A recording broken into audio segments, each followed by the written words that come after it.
Yeah.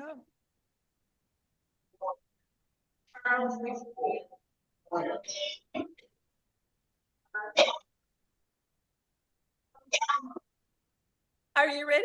Oh, I'm getting the signal. It looks like we are good to go. So, all right, there we are. Look at that. So I am going to call the meeting to order, and I hit this thing with my little, I'll hit it. I don't want to dent the furniture. And it's 11:09 on Monday, February 3rd, 2025. And for those of you who need to know, we are recording this meeting and it'll be available on our YouTube channel coming up later this week. So, Larry, I got Cuba how up about on some the screen. opening thoughts for us?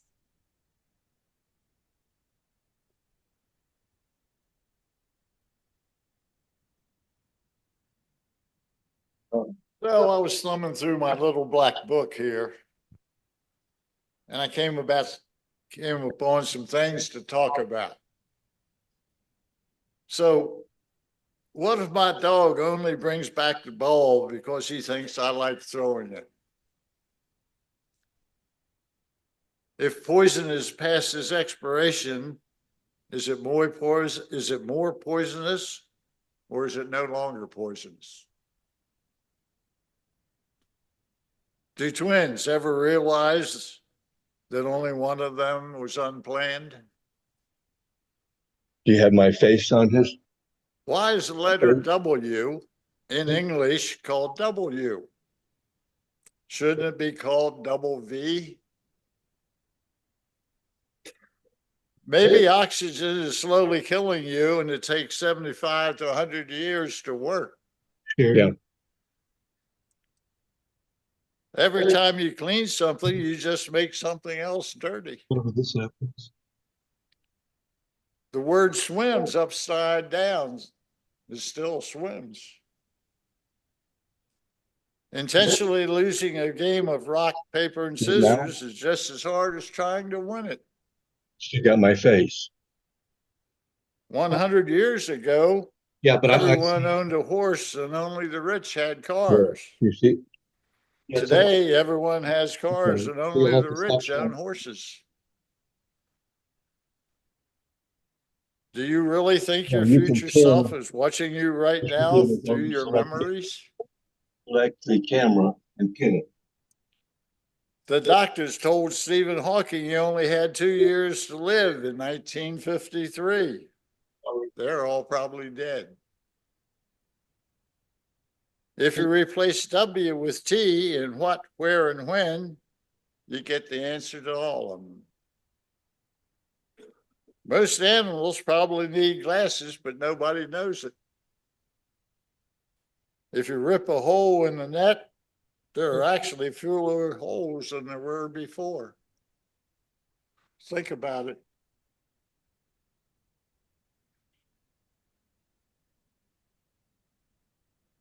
Thank you, Larry. That was fun. All right, Lois, where are you? Lois is going to come give us a membership report and a treasurer's report.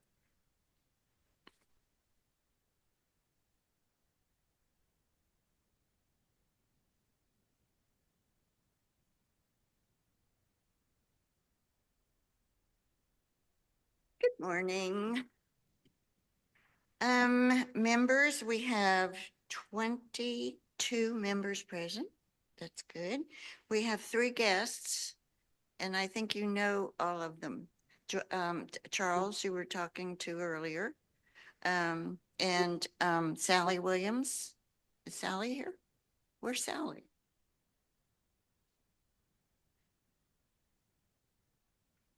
And who signed up? Who signed up? And Judy Castleberry? I don't see either one of them.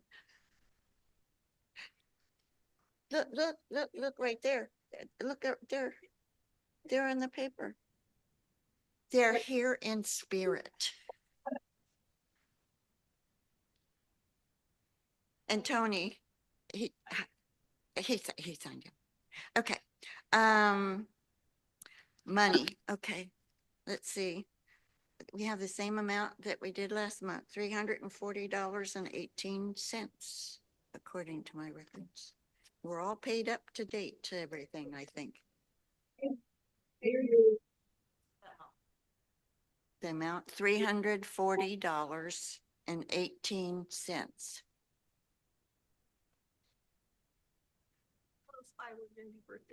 Okay.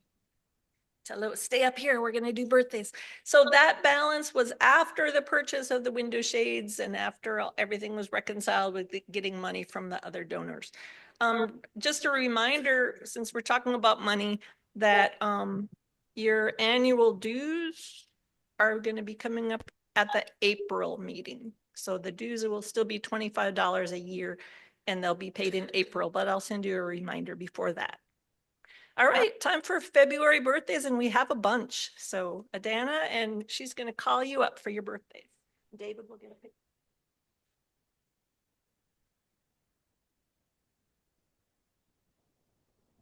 And we're calling back Lois so she can play the piano for us.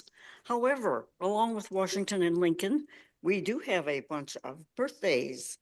And the first one has already been celebrated, I'm sure. That's Ruth Ann Edney had her birthday on February 1st. Come on down, Ruth Ann. And Norman Crater is celebrating today, I believe. His birthday is on February 3rd. And Ellen Kaiser, is Ellen here? Okay, there you go. And there you go. No Ellen Kaiser? Okay, her birthday though is February 18th. Paul and Becky Schweers and Paul Black, would you believe, have both their birthdays on February 21st. So come on down. And our last one, but not least, and I don't see Lynn, would be Lynn Berry. She said, okay, wait, okay, he didn't stop to take his. Okay, Lynn's birthday is February 22nd. So I guess we have all our birthdays. Is somebody getting a picture? Okay, let's have our song then. Happy birthday to you. Happy birthday to you. Happy birthday, dear classics. Happy birthday to you. And many more.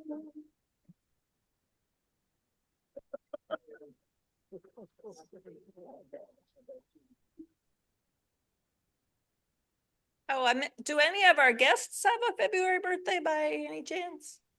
Okay, just checking.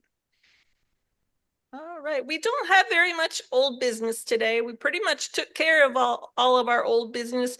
The only other old business that we keep bringing up is inviting new people to come. And so as part of that old business and in making invitations, I just wanted to let you know that I was honored to attend the Nova Sunday School class yesterday. And I sat in with them and talked to them a little bit about us and who we are and who we aren't, and had a great response from them. And so hopefully, but David had already presented his entire Cuba program to his class. So they didn't all need to come and see it again. So maybe we'll just remind them about what our March program will be, and we'll have some more folks join us. Okay, so probably the most important business we have to do today for new business is to present recommendations from the nominating committee for this upcoming year that starts May 1st and goes through April 30th. So it's still pretty far in advance, but our bylaws says that the nominations should be presented at the February meeting, and then we open it up to you to see if you want to nominate anyone else. So I have permission from the nominating committee to announce their recommended slate of officers. And their recommendations are for president, me. Well, no, we haven't had the election yet, so don't clap. Somebody else might end up with the job, but that's okay. For vice president, Tony Hayes. She's the current vice president and is willing to serve again. For secretary, Christine Schemmel, who's also the current secretary and is willing to serve again. Treasurer, Lois Armour. Again, just continuing her service. And our 3 members at large also are planning or are nominated to return. And those are Bob Herrick, Cynthia Duval, and Barbara Moore. So the 7 actual people that we have nominated are currently serving in those positions. But at this time, I need to see if there's anyone else that you would like to nominate for any of those slots. And you could nominate yourself or someone else, as long as they agree. So I'm going to give you a minute to see if there's anybody, if you have a nomination to make, raise your hand. And if not, then we will vote on these positions at the next meeting. Is that okay with everybody? So do we have to do a motion to accept the nominations? Okay, from Bob Herrick makes a motion to accept the slate of nominations as presented. Is there a second? Becky? Okay, all in favor of accepting this slate of nominees, say aye, or raise your hand or whatever, and opposed? Okay. All right, so that's who the nominations are. Great. One more thing real quick before we hear from David. The executive board did decide on a spring, well, we kind of decided. We decided on one thing and then changed our mind after our meeting. But anyway, we have a spring donation drive. Like we did the Pets for Humane Society, we did socks for Haven for Hope. And now for the next couple of months, we're trying to collect disposable diapers of any brand, any size. And we're going to give those to our Wesley nurse, Linda Cortez. She's the one who recommended this project because she sees an urgent need with some of her clients. Diapers are expensive, and that's why they're always needed. And because they're expensive, you might even want to like check with a friend and say, hey, do you want to go in with me on buying a pack of diapers or something? Because we don't want it to like bankrupt any of you either. But we're going to be collecting diapers in March, April, and May. And after each meeting, we just take them to her office and she distributes them to the babies that need them. So that will be in the newsletter too. Did anybody have any discussion about that or questions, or is it, yes, Christine?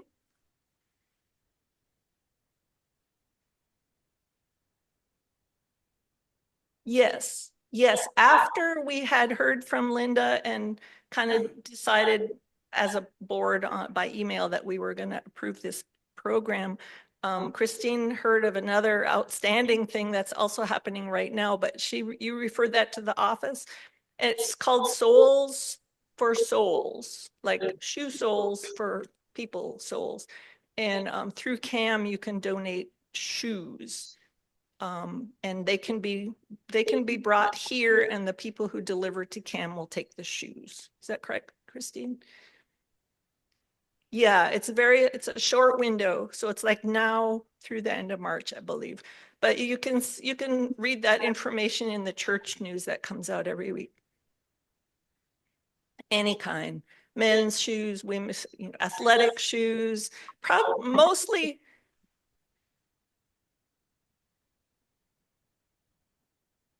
Yeah. Yeah, sturdy shoes to wear like every day. Yeah.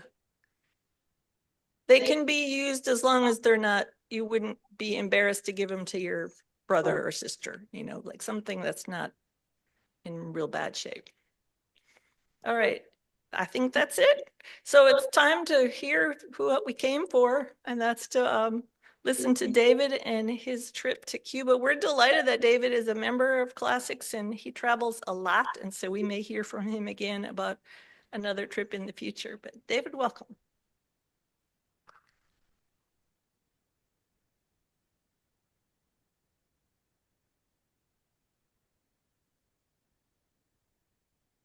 Well, the speaker today needs no introduction, right? And thanks, Marcia. Thanks, Larry. I'm going to be up all night thinking of those tidbits of wisdom. So today we're going to talk about Cuba. Has anybody here ever been to Cuba? You've been there? And when did you go? 2019? And when did you go? Wow, things have changed. Wow, how about that? Wow, you should be up here giving the talk. Anybody else? Okay. Well, first of all, can US citizens go to Cuba? Well, I did, so that answers that question. There are some hoops you got to jump through. First of all, you need a tourist card or a tourist visa from Cuba. I understand you can get that from the airline that you're flying. Now, I flew out of Houston. I think I took United. It was a direct flight. I think Houston, an American. So you can fly from Houston or Havana. But they only have flights to Havana, Houston and Miami rather. But they go to Havana. There's no flights to other cities because of the US restrictions. If you want to fly to other cities, you got to go to Havana first. Now, from the US perspective, you cannot go as a tourist. Maybe things were different when you went, but you cannot go as a tourist. And I know some things changed in 2020. There are 12 categories. You got to be eligible for one of those 12 categories for you to travel to Cuba. And this is from the US government. And they have educational visits, journalism, sports, blah, blah, blah. But the one that fits all or most of us is go to support the Cuban people. Go to support the Cuban people. Now, this sounds nice. It's nice words, but you're supposed to spend 6 to 8 hours a day supporting the Cuban people by talking to them. Sometimes you can take tours and museums, and that counts. And you're supposed to keep receipts for 5 years. Good luck finding mine, you know. And you got to keep like a journal or something, you know, to show what you did. You can't stay at any hotels there. There are restrictions because basically everything is owned by the Cuban government, all the hotels. There's no international chains there. So stay at Airbnbs is your best bet. That's what I did. As far as money goes, you can't use your American credit cards or debit cards, you know, so don't need to bring those.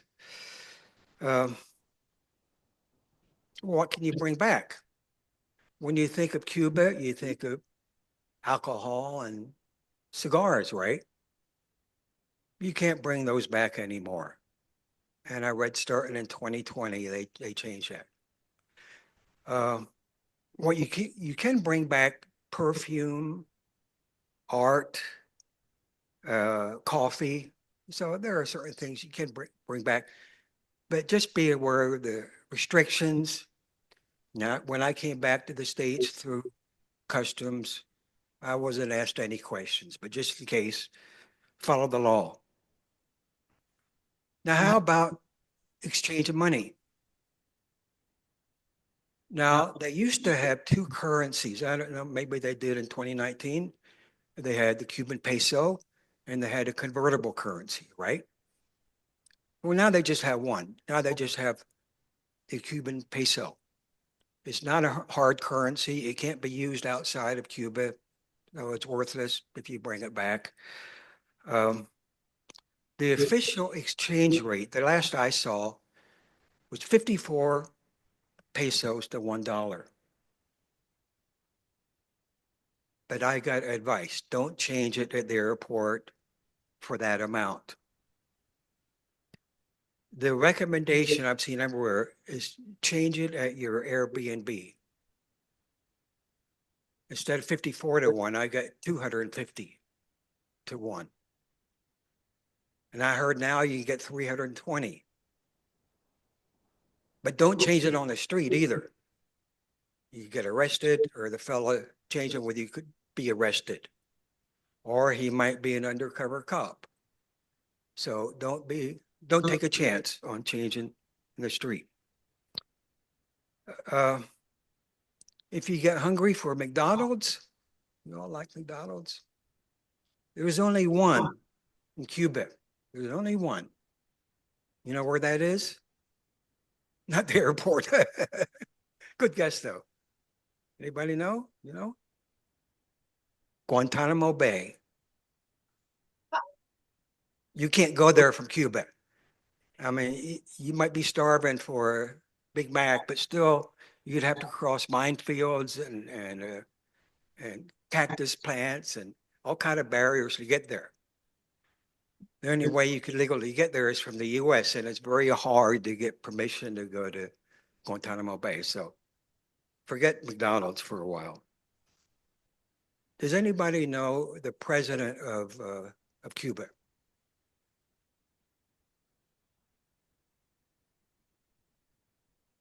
Well, Raul followed Fidel. When Fidel died, Raul took over until I think maybe 2018. He was the president for 10 years. Now he's 93 years old, retired. The president is Miguel Diaz-Canel. Maybe that name doesn't ring a bell, but that's the president. Let me try this.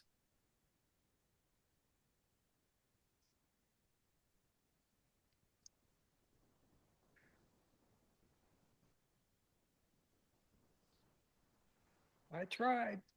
See if I can do it for you, Dave. Well, this is a nice slide anyway. There we go. See, I knew that would happen.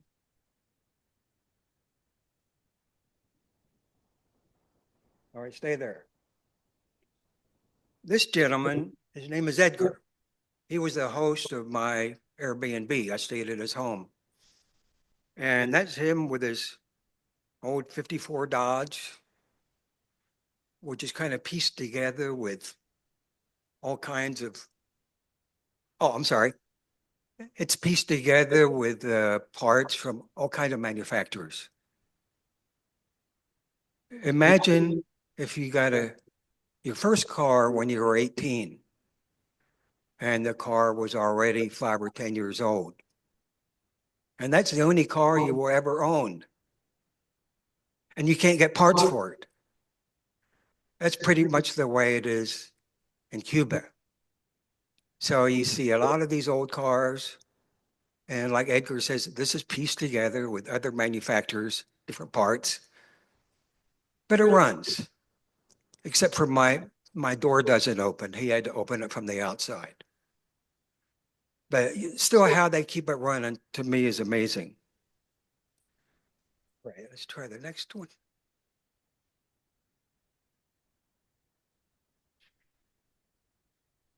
This is like Central Plaza or Central Park. And again, you see a lot of beautiful old cars. And this is just right across the street. Or you could take one of these. What do they call them? A cocoa or coconut taxi or something, you know?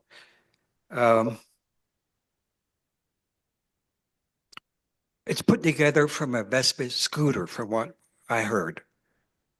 Anyway, you see a lot of those around, and another one. And I'm taking a pedicab. It's like I think that's the cheapest. I took a pedicab there. You see a lot of those. So different forms of transportation there.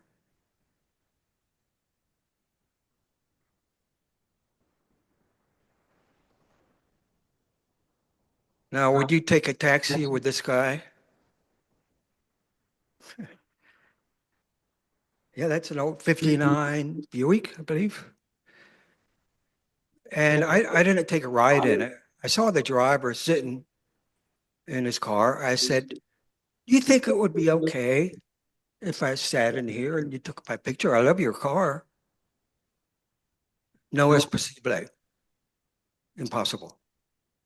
So I took out some pesos. He changed his mind quickly. And yeah, I sat there and he took a couple pictures. It was very nice of him. Right, where are we?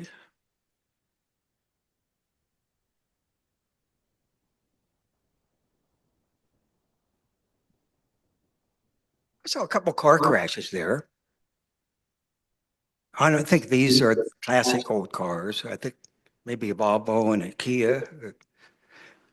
They can get cars from other countries, but not from the US. So the US cars you see are all 40s and 50s. And here's a close-up.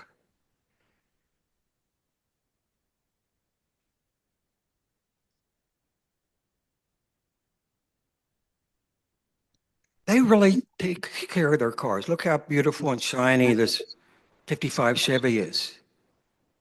Maybe you had one like that when you were a kid, when you were young. But they take pride in their cars, as you see. But not this one. I think this is a Russian Lada, a Russian car, so I can understand why they don't take very good care of it. It's Russian, you know. They like American stuff.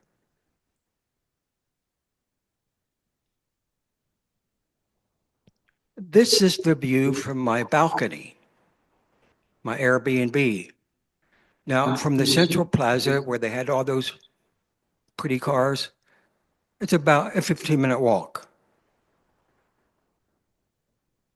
So you notice how clean everything looks, right? They take a good care of the streets there, cleaning the streets there. This is about 3 blocks away. And that's typical of Cuba, right? If you've been there recently, they have nice, shiny, clean streets and cars. That's what they want the world to see. But not far away, this is what you see. And I think I have another. And here's another one. And I read, the garbage trucks, they can't get parts for them. Fuel is a huge problem. Now, with Cuba, the Soviet Union took care of them, financed them, provided fuel, and many other things. And then 1989, you know what happened? And the Soviet Union broke up, and they lost their most reliable, dependable trading partner. And then in recent years, Venezuela filled in for Russia. Venezuela was helping them with fuel, and in turn, Cuba would provide doctors. Because the biggest export probably Cuba has is medical doctors. There's a lot of doctors there.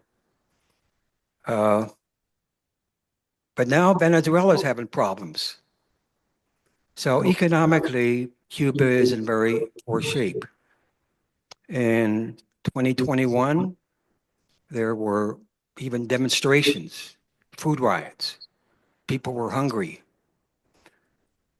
And the president said, well, they can eat pizza. They can drink lemonade. There's enough food to go around.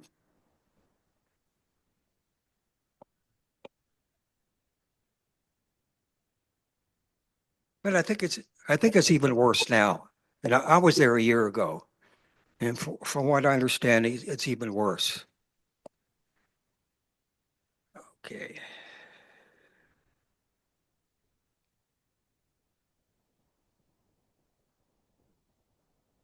I like the colonial architecture, some of the old homes. And normally homes are provided, but you got to take care of them. That's probably the only home you have. So a lot of people take good care of their homes. Then you have this, looks like it was bombed out or something.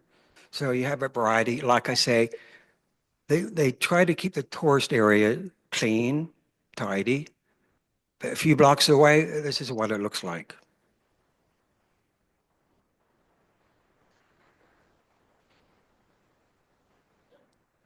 All right, anybody know this guy sitting next to me?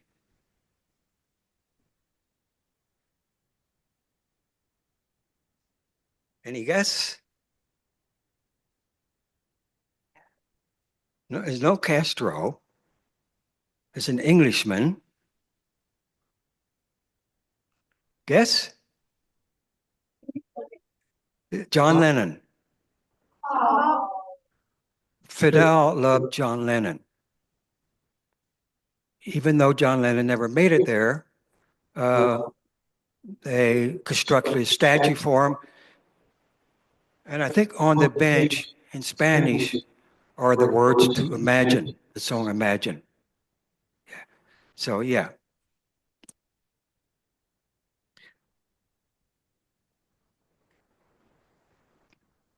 Another statue. This is Chopin. So I guess Castro admired him too.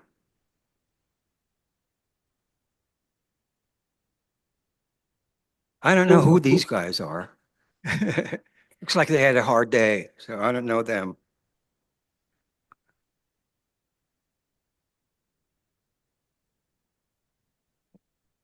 Anybody recognize this guy? Che Guevara, yeah, famous revolutionary.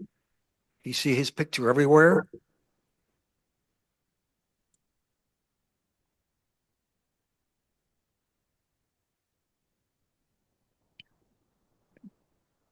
I don't know if you can see the writing there. El Viejo de Mar. What? El Viejo de Mar.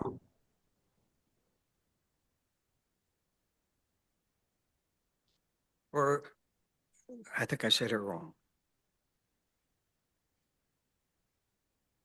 Mar, yes. I couldn't see it. Which means The Old Man and the Sea.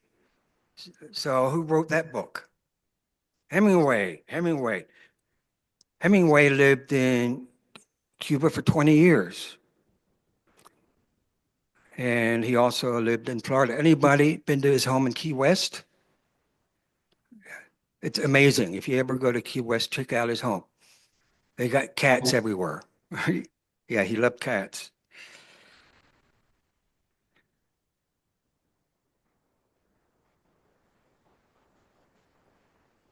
I don't know if you can see this.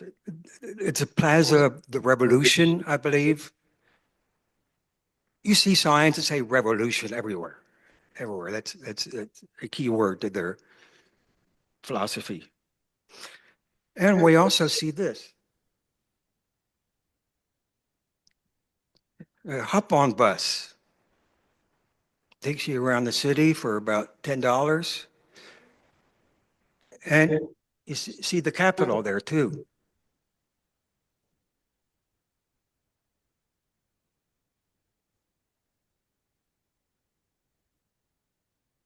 Do I have what?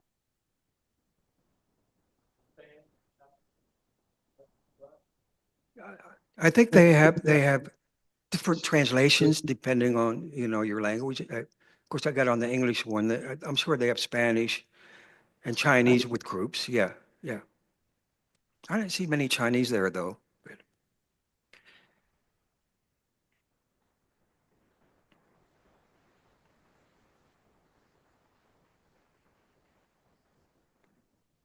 Now this is a bakery you see here. See all the people lined up?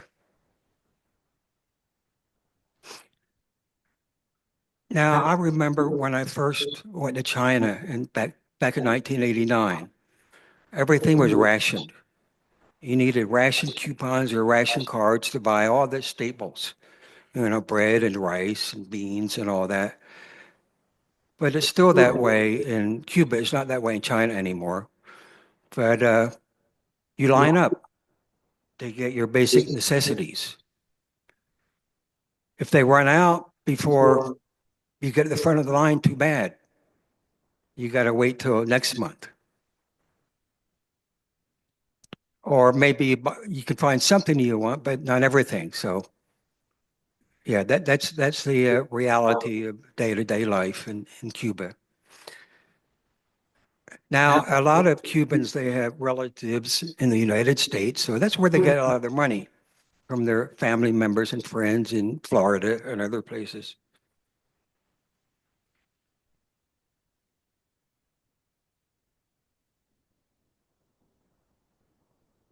Okay, see this woman smoking a cigar? Or there's a band right behind her playing Santana music. And this lady was dancing and everything.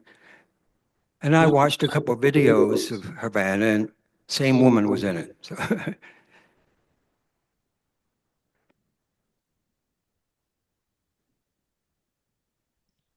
this is the University of Havana.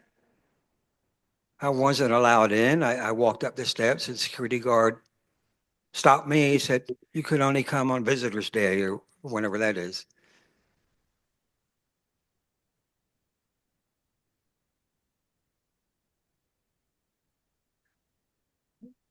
Anybody recognize this? The embassy.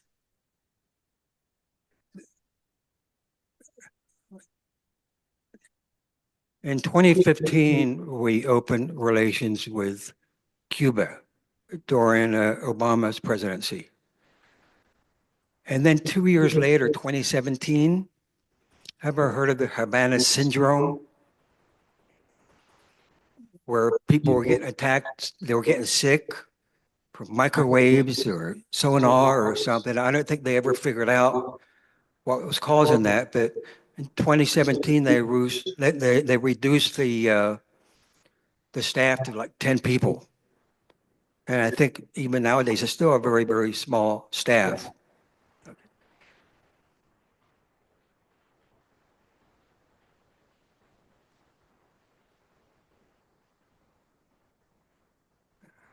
There's a car on the beach. Anybody know? Anybody know this car? I was thinking like Chevy, like a 48 maybe. Like, yeah, I think it's very old. Yeah, that's one of the oldest I've seen there.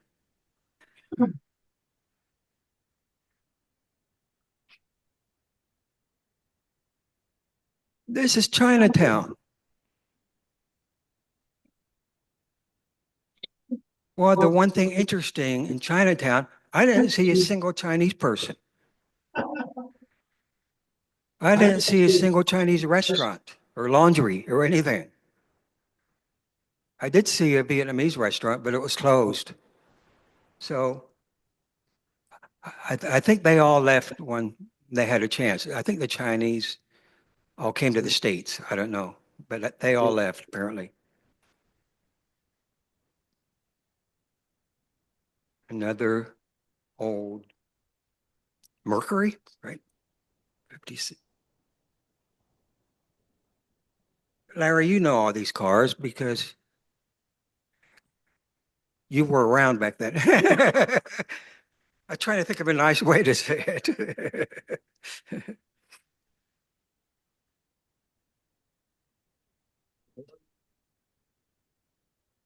Okay.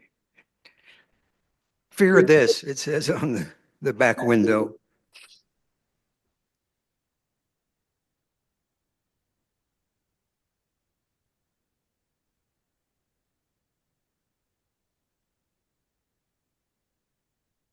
Anybody take a guess? You know, it's funny. I was taking a picture of there's a cafe there, and that's where I had lunch. The food is really nice and very cheap. And when I clicked on the picture, that car just happened to pull up at that second. So I got a picture of that old car, whatever it is.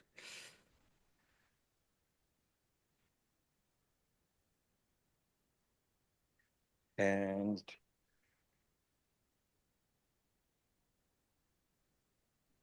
I think that's from back in the 40s.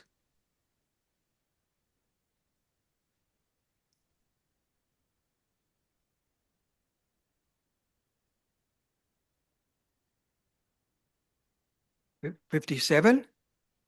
56? See, I wrote down 55, but it's a Bel Air. It's in there, right? Larry says 55. He's the authority. But very nice, very beautiful. Yes.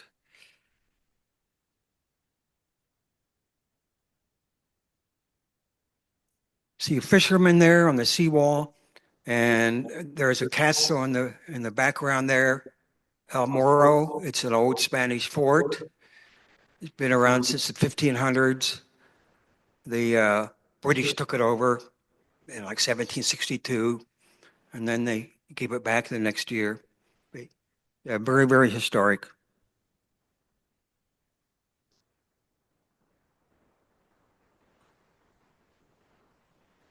See the dark clouds?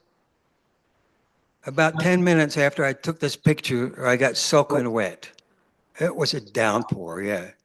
So if you're in Cuba, bring your umbrella everywhere. You never know.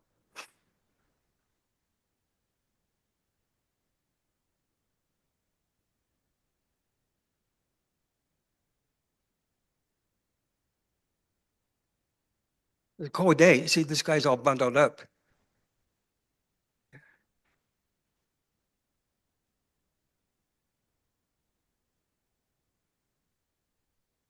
Even the dog's cold. Is that a DeSoto back there? Larry, is that a DeSoto? Yeah.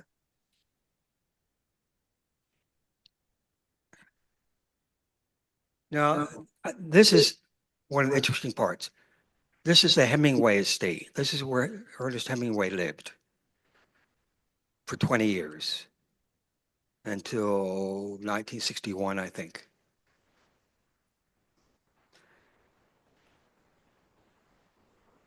And there's his bed, his books.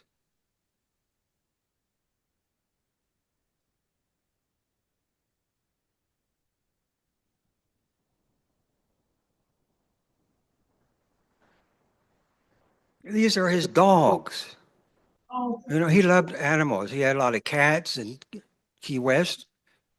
He had a lot of dogs here. So they got a cemetery. Yeah, very nice.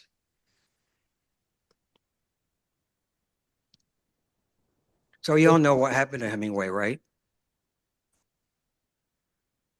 Well, very soon after he left Cuba, well, first of all, he supported Castro at first.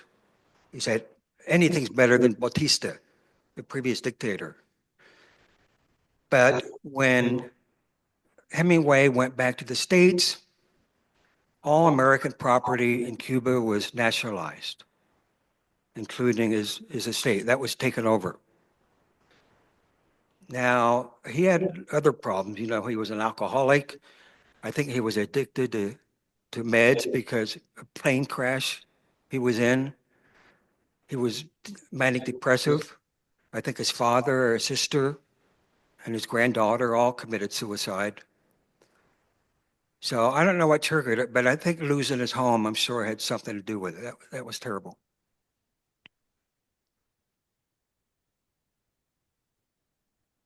Now there's a display. Remember the Cuban Missile Crisis? We all remember that. We all remember that. Here's a display. They had a barrier. I couldn't go actually in there, and it was at night. But yeah, that's in tribute of the heroes during the Cuban Missile Crisis. Now, nobody here remembers the Spanish-American War, 1898, except maybe Larry, I'm not sure. But they have a statue in recognition of the people that died on the Maine. Remember the Maine? You know, remember that in your history class? And remember the U.S. took over Guam and the Philippines and other territories. So I like history, so these things fascinate me. And here's a statue of Christ. But it was put in before Castro took power, I think maybe 1958. And it was 59 when he took power. And the Pope at that time, he came over and blessed the statue, dedicated it. You know. As a matter of fact, when I was in Havana, I tried to go to church. There's a Central Methodist church I went to on Sunday morning, but it looked like it was all closed up. Beautiful old church, all closed up. Then I saw there was a door open with a older lady, I guess a caretaker or something. And I said, "Do you have church services? You know, I'm interested in attending." And she says, "They hold them in secret now," which was very sad. It disappointed me. They hold them in secret. I don't know because of persecution or exactly what, but hope and pray that things will get better.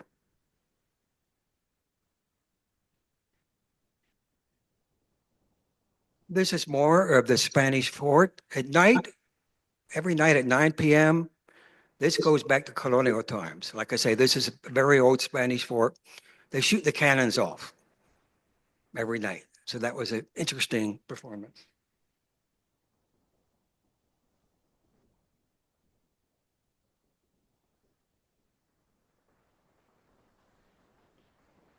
I haven't seen one of these for a while. I doubt if it works. I didn't try it though.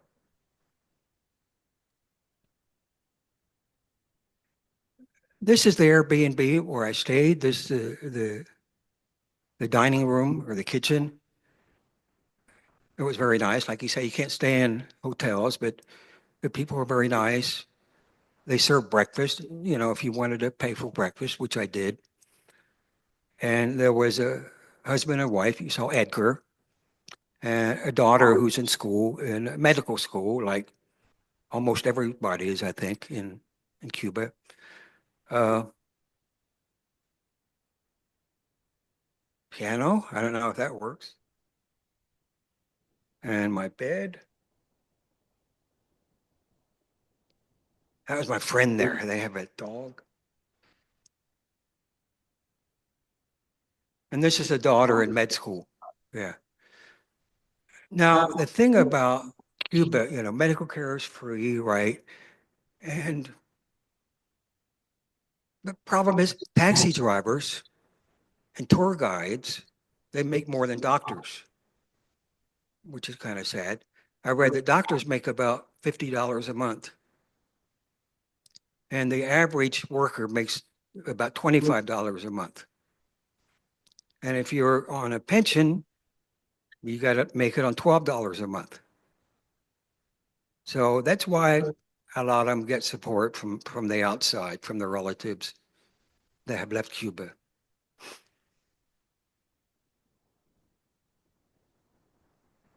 And this is my friend Belle, and she knew I was leaving that day, so she's sad, and I was sad. Anyway, any questions? Yeah, go ahead.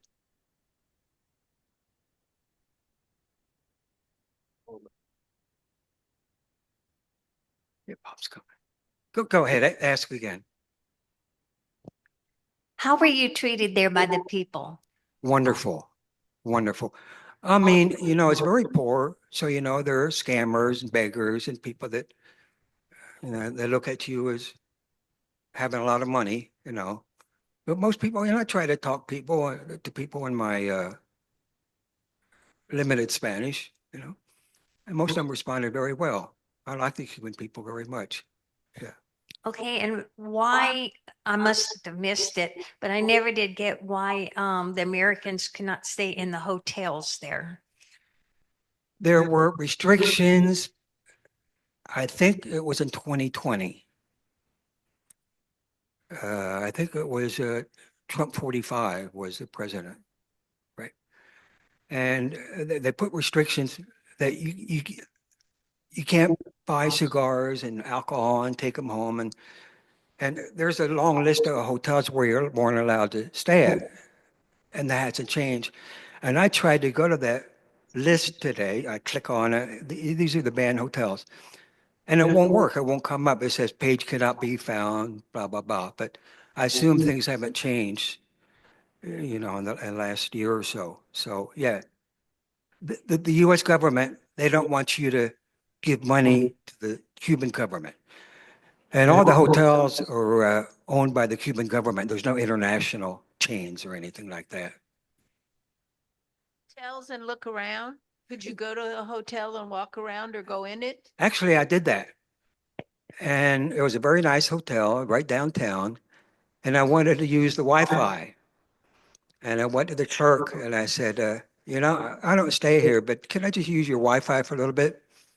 He said, yeah, for a tip, you can do that. So I gave him a few pesos and I used the Wi-Fi there. Yeah. It was very beautiful.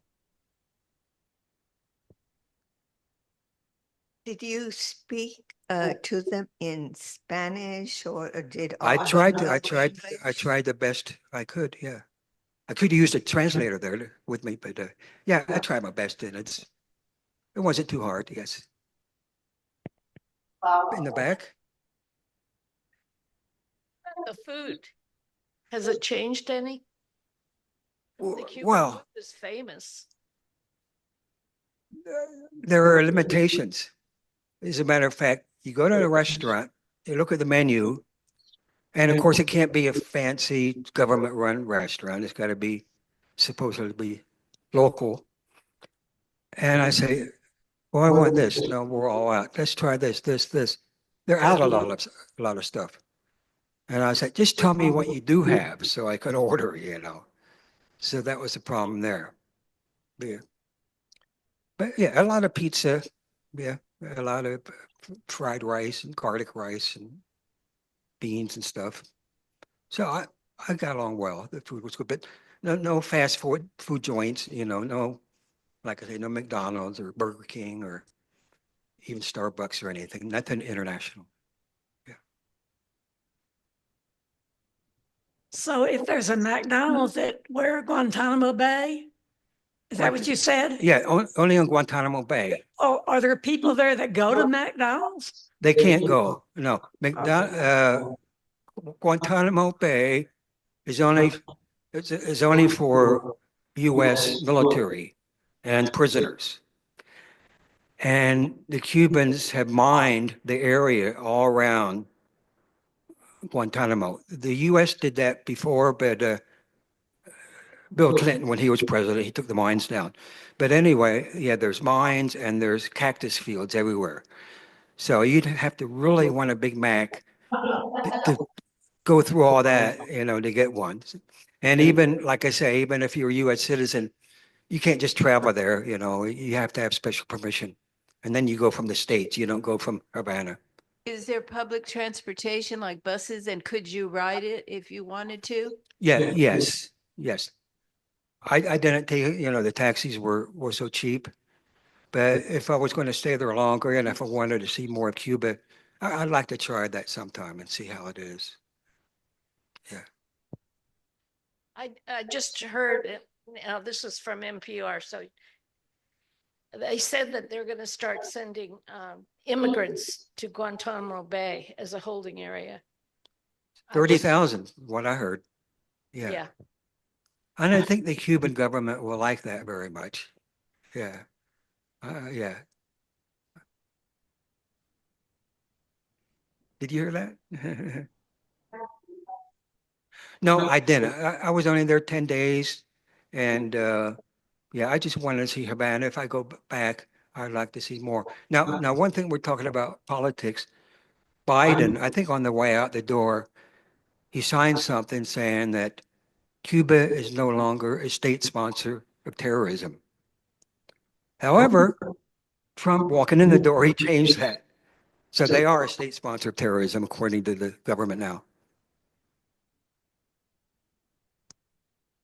So if you want to go before you can't, All right. This is your second trip? No, this is my first trip. Oh, first trip. Yeah, I've never Oh, been there okay. before. I was going to ask What draws you to Cuba? And beautiful old cars for one thing. Yeah. And the beautiful colonial architecture. Mm.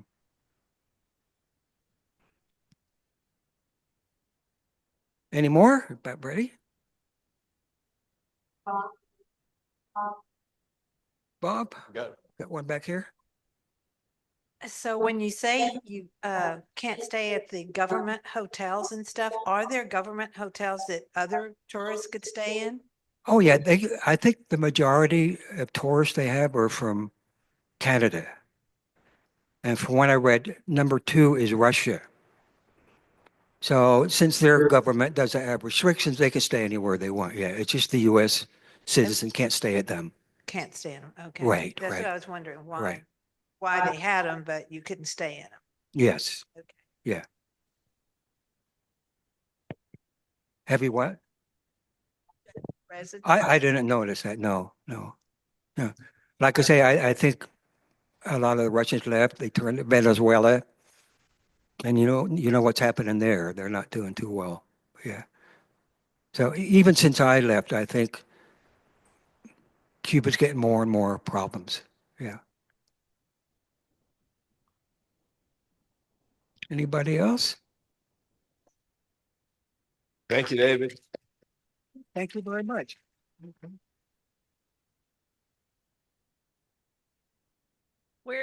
Where's your next trip? Where are you going next? I don't know. You tell me. We'll send you out on a mission somewhere. As a matter of fact, I just renewed my passport, and I just got it in the mail a few days ago. So only one trip at a time. I look at maps and decide where to go. That's great. Thank you.